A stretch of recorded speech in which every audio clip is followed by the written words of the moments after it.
Nana, ito. Ano siya eh, si Lord yan eh. Yes. The thing about it is, pumipili ka po ng Nana kapag madaming nagda-dive from the other team.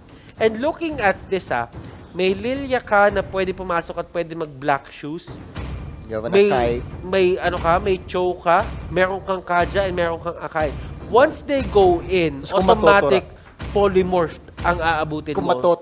Kung matotoro ka dito, and most probably you will be, eh dito pumapasok, dito nagiging maganda ang isang Nana pick.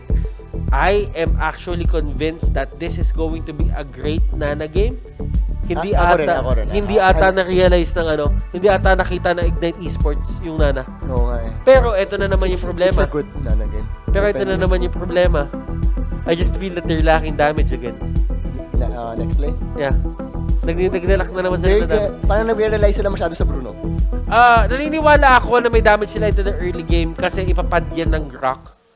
Pero kasi, ang pinaka-problema dyan, habang pinapad ng Grok yan to the early game, kung hindi magiging maganda yung early game nyo, parang walang balikan at walang bawian.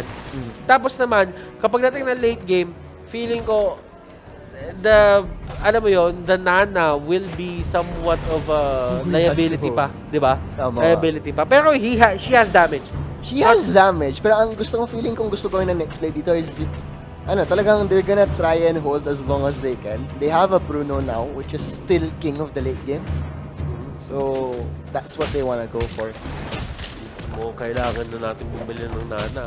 Oo, Binili mo ba? Ako gumawa ako ng bagong account. Para kunin? Para lang matry? Hindi na talaga ako gumawa ako ng bagong account para talagang, kumuha ng Nana. Hindi kumuha ng Nana. Para, ma-set up ko na yung mga heroes na kailangan kong aralin. Tapos, nag-come up na from there. Tapos ngayon, napipili yung Nana. Feeling ko kailangan kong aralin eh. Magnanana ka na rin. Oo, tama naman. Hindi kasi ganun naman talaga mag-aral ng hero. Ganun ako mag-aral ng hero eh. Parang sinusubukan kong gamitin. Oo, parang kailangan mo ma-experience yung mga bagay para malaman na nangyayari yan. Pero KK dito will be using that flicker to get out. And that is going to be 3 flickers down. Wow. From the side of Ignite Esports, and they are forcing this a lot. And Lancy, hindi ipipilit doon nung Kaja because he knows that the passive is still up. Alam naman natin yung passive ng Nana, di ba? Once yung HP niya falls to 0, magkakaroon siya ng isang, sabihin natin, transformation na magiging Totoro din siya. At biglang babalik siya to her normal form. Matagal-tagal din naman. Pero alam mo yon, it's a layer na kailangan mong pagdaanan if you really want to take down the Nana. Oh, okay. Today, in learning new Mobile Legends. Pero alam mo, si Sorry I'm Tin dito, hindi makagalaw si Yasuo. Kung ano yung aga dapat na i-online ni Yasuo dito, hindi ka na makukuha yan. Because binato lahat ng NexPlay yung pressure. Kaka-level 4 lang niya, 2 minutes, which is pretty slow for Yasuo standard nga. Pero si Lancy dito talagang pinipilit na siya. And right now, that is the polymorph. It's there. Lancy will be the first blood here. Pero doon sa may taas, may pinipilit rin sila dito. And they are pushing really, really slow. Early game pala naman, tsaka may tower protection pa. Ito yung problema ng ito yung problema ng Harley, feeling ko ngayon. Like some of our marksmen, or some of our mages ngayon can actually dish out decent damage papasok ng ating turrets. Pero for Harley, it's more of sabihin natin, pahirapan talaga. Well, right now, hindi pa naman siya binibigyan ng scaling, pero nahuli pa dito si Michikols. And Sorry, I'm saying, mukhang masasama pa siya dito. Pero pinuputo kayo. And look at this, the ultimate's coming out left and right. And the wild charge away. Restore is there. Pero the turtle is open. They burned a lot of ultimates for that one, both sides. So still okay, nakapush naman sa Cho. Same, different game, same story para kay Yasuo. Ignite Esports looking really good right now. NexPlay Predator, what can they do? What will they do? Ito yung pinakatanong. Will their Nana lineup pay off? Kasi yung Nana nila dito was more on the soy. Pero now that's done. Flicker out, nagkasipaan dito. Nice little play. He almost got a return kill, pero still, Yasuo against the world this early on. Sakuragi, nakaabang siya dito. Still hidden in the shrub. Nakita niyang dumaan si Nana, pero will decide to do anything. They're gonna spot out Ison dito. Pero sa Sakuragi, nagkakitaan sila dito ng Michicals. At ngayon ko na napansin, magka-height pala si Lilia at si Harley. Pero Divine Judgment is there. And look at this, Ignite Esports. Trademark na, magiging trademark ata nga nila yung 2-1 reverse sweep ngayon eh. Oh, well, the way this game is going, definitely looking like it. Yasuo, despite the pressure na binibigay nila, isang beses pa lang siya namatay. Oh, pero look at this. Nice play coming out from KK Oh, dito. And the way of the placed. dragon. Oh, wait, one more hit. And that is going to be a kill. Ang ganda ng alley-oop doon. Pinasa, papasok dito kay Yasuo. Yasuo with the way of the dragon. Pero Lilia is going to be a casualty. The control apparently was perfect because Black Shoes was available dun kay Sakuragi. Interesting, hindi niya na nagamit. Grabe sila Yasuo dito eh, no? Kumbaga, bayad na bayad din sila kung paano sila pumesa sa mapa eh. Galing. And Yasuo, mayroon siyang habit, napapansin ko, na nag-i-stay siya sa mga brushes na sabihin natin 30 seconds or 40 seconds. Patient talaga siya, no? Patient niya talaga. Just to see kung meron bang taong lalabas from the other sides of the map. KK dito, will he go down? No, he won't. Flicker out.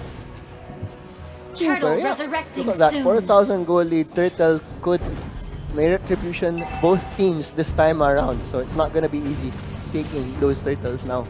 Ang first time yata in the series na may parehong retribution. Pero alam mo, ito yung tinitignan ko dyan eh. Kapag ka nabigyan ba dito yung Bruno ng Cho, medyo mahirapan. Well, may purify naman kasi din yung With the play, like, yung Bruno.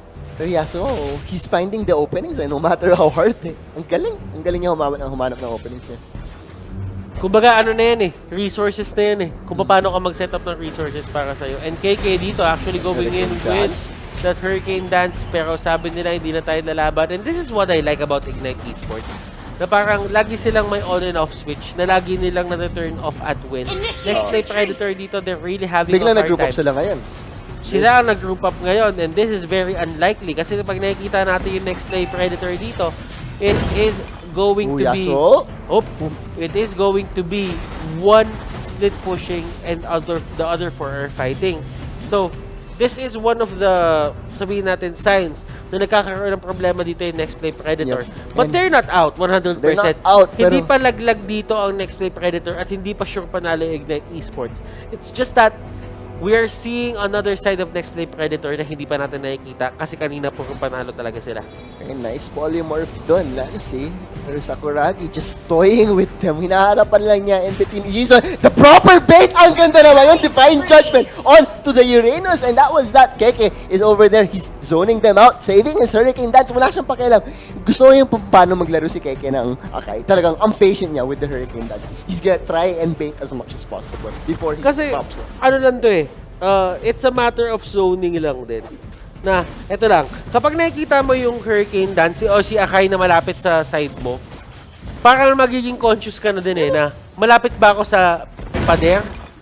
Oh. Malapit may ipit ba ako Grabe yung dito? pag-psycho niya. Nagiging conscious ka din eh. Kumbaga, pressure yan. Pressure. This is a very important part of the meta today on how you pressure your enemies. I just feel na all metas naman may importante siya, but there is extra emphasis today.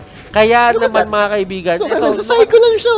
look at KK dito, it doesn't really Nakatayo care. lang siya, oh. Sinasabi niya dito, i-blender kita, sige, paluin mo buong magdamag. Even with the Nana there, hindi siya natatakot pumasok. And he knows that a Totoro might be somewhere doon sa tatalunan niya, so he's not really going for it. Pero pinapakita niya lang na kapag kayo nag-overextend, yari kayo sa akin. And let's not forget Saksa ngayon, 3-0-0. Tignan mo naman, he has a golden staff. He has an endless battle. Ano pang gagawin? At 8 minutes. Pero Marksu dito will actually get away. That was a very good play. Pero KK dito will be the next target. And that is a very nice defense coming out from NexPlay Predator.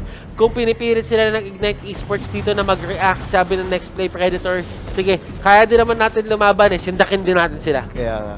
And Turtle pa ba yun? Lord? Anyways, Cho, tamang trabaho pa rin siya dito. You know si Carrie, at this stage of the game, he's a full item ahead of Demon Cutie. Kakabuo lang niya yung Demon, yung endless battle niya. So, Looking rough for NexPlay. Ignite definitely getting the momentum after that game too. Definitely. And Yasuo, ito na naman yung ugali. Galawang Yasuo lang talaga. Oh, ito yung ugali talaga niya. He's just gonna stay there, not really, He wants to see more heroes on the map before he shows, no? Ayan, nakikita niya na kasi si Akai medyo lumalapit na dito. Doon yung time niya nalalabas na lang siya bigla. And he's just gonna clear it out. Nakikita niya naman na mag-effect talaga siya. Pero Lancy dito, hindi na gumana yung passive niya. And KK, hindi ko kailangan ibato yung Hurricane Dance ko para matakot kayo kasi takot na kayo in the first place. Ngayon pa lang no? Dito. Nakatayo lang siya. Oh. Grabe talaga. Yung mga sindak moves talaga na sobrang the mental sindak factor. Yung mga, ang laking bagay sa ML. Any competitive game. The Lord has been slain and this is really bad for the side of NexPlay Predator. Kung ano yung kalamangan nila kanina, they just lost it. Sorry, I'm Tin dito. Just nice going in and KK dito will be the one who's gonna go down. And this is the perfect time to pick the Akai din kasi for the side of Ignite Esports kasi wala na rin digi. Oo. Gege just getting into their head so perfectly. Talagang nakatayo lang siya. Yung tipong isipin mo naglalag. Yung ganyan nagalawan, di ba? And then he's just doing it. And alam mo, ano din yun eh, psychological warfare din yun eh. So, totoo lang. Na parang, alam mo yun, pag nakatayo ka lang doon, that you're showing them two things na hindi ako takot sa inyo. Tsaka, sinusunod ko kayo, wag kayo lalabas, wag kayo pipilit. Nag-stutter step lang talaga siya. And yan din yung ano eh, yan din yung ginagawa kayo. Nag-hurricane dance pa siya on the same, hindi pala, nag-1,000 pounder on the same spot. Yeah, it's the same idea as NexPlay Predator TPing earlier in front of their enemies. Si Mark 2? Si Mark 2. Di ba parang ano lang yan eh, parang pareho lang din naman yan. Pero sakto dito, he's just using all the advantage in the world. They have a Uranus, they have Grok. So that means yan yung territory niya, yan yung gustong-gusto niya. And they're just gonna go in. They are heading into the fight and they just want to win this. Pero sa Kuragi at a very low HP limit, he is just gonna go out. He's just gonna take down the towers. Pero nandun, KK will go down, but the base will be popped. 11-minute Ignite Esports will advance to the finals. They will drop down NexPlay Predator. Wow, our lower bracket. What a performance. What a performance for Ignite. Coming out from Ignite. NexPlay, looking like we'll see more of, hopefully we'll see more of this down the day later on. Ang ganda ng pinagkita. They had the momentum and they played with it. All of them, I think, all of them deserves that masterclass performance na 11 minutes lang against NexPlay. It might have worked for game number 1, but Ignite was actually prepared for it. This is still good drafting for the side of NexPlay Predator. Pero kasi what you have to look at is sometimes yung mga cheese picks nila, you're not really saying that Uranus is cheese right now. Uranus is actually viable. Kaso ang pinaka-problema naman kasi dyan is gaano mo kaya panindigan yung lineup. Kasi tatandaan natin, these heroes actually specialize in some things. So right now, maybe Uranus wasn't really the best hero. Nana definitely, Nana had the potential to be a good hero in this draft. So maybe, yeah, talaga, it was just Uranus. And Ignite, they knew exactly how to play this game. Ison, everyone, every single one of them deserves to go to that upper bracket final. I mean, qualifier finals na pala. It should have been a good Nana game. I agree. Na parang, it makes sense, but at the same time, parang it didn't really get the time to shine. Kasi parang from minute 3 or 4 on, they just lost the game from there. And this is the first game in the series na panalo yung next early game. And they just did not take their foot from the pedal sa match MVP na Smart 4-0-1 with 11,000 games scored. And this damage dealt, building damage and damage received on the right side of this game. And that was brought here by Smart, and that is going to be a 1-2 favor in the side of Ignite Esports. Wow, our first finalist for day number 1, it is going to be Ignite Esports. NexPlay Predator, hindi pa sila laglag. They are going to go down sa ating lower bracket and face off yung mga nilaglag yung nilaglag nila kanina, at the same time, yung nilaglag ng Ignite Esports. Kaya nga.